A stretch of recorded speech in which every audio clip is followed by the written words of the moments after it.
Perkenalkan, kami dari kelompok 10 ingin mempresentasikan hasil kerja kelompok kami, mata kuliah komputer dan masyarakat, dengan judul penerapan teknologi di bidang kebudayaan dan kelautan. Sebelum kita melanjutkan ke materi, perkenalkan, saya Yohanes Yeningga dengan NIM 20220047 sebagai pembawa materi, dan rekan saya Anggra Kurniawan dengan NIM 19220005 dan Sylvester Sina dengan NIM 18220003. Selanjutnya kita masuk ke materi. Yang pertama, teknologi kelautan. Teknologi kelautan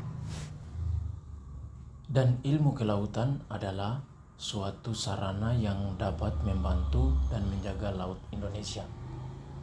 Karena itu, teknologi dan ilmu kelautan sangat dibutuhkan agar terciptanya keseimbangan antara pemanfaatan dan pelestariannya. Di sini terdapat 3 bagian teknologi kelautan. Yang pertama, ilmu pelayaran. Ilmu kenautikan atau lebih dikenal dengan ilmu pelayaran. Ilmu pelayaran adalah ilmu yang mempelajari tentang pemanfaatan arah angin, cuaca, dan ilmu arah angin atau kompas. Berikutnya, di sini terdapat 2 jenis sonar. Yang pertama, sonar aktif. Kapal mengirim pemancar atau transmitter gelombang suara ke dalam air pakai alat bernama transducer sonar. Transducer sonar itu alat yang mengubah sinyal listrik jadi gelombang suara di dalam laut. Yang kedua, sonar pasif. Sistem sonar pasif lebih dikenal sederhana dari sistem sonar aktif karena dia tidak mengirim sinyal atau gelombang suara. Berikutnya yang kedua atau nomor 2, biota laut pendeteksi tsunami. Biota laut pendeteksi tsunami atau kata lain buoy. Buoy merupakan sistem pelampung yang diletakkan di tengah laut untuk mendeteksi gelombang pasang dan tsunami. Keberadaan buoy dinilai penting untuk mengirim sinyal terkini ketika ada gelombang tinggi di tengah laut yang diduga berpotensi menjadi tsunami. Bisa lihat ada gambarnya. Berikutnya yang ketiga atau nomor 3, pembangkit listrik tenaga uap.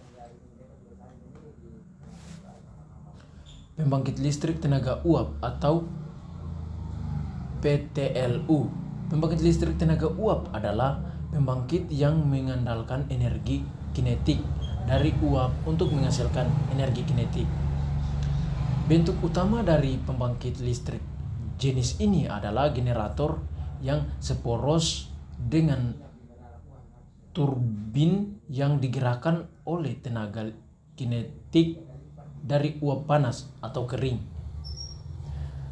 Pembangkit listrik tenaga uap menggunakan berbagai macam bahan bakar, terutama batu bara dan minyak bakar serta MFO untuk start UP awal. Berikutnya PLTU Python. Bisa lihat ini ada gambarnya. Dan berikutnya dampak positif dan negatif. Dampak positif meningkatkan penghasilan dan keamanan nelayan dan warga sekitar pesisir pantai. Dampak negatif, kondisi laut dan sumber daya laut di Indonesia semakin hari semakin memburuk.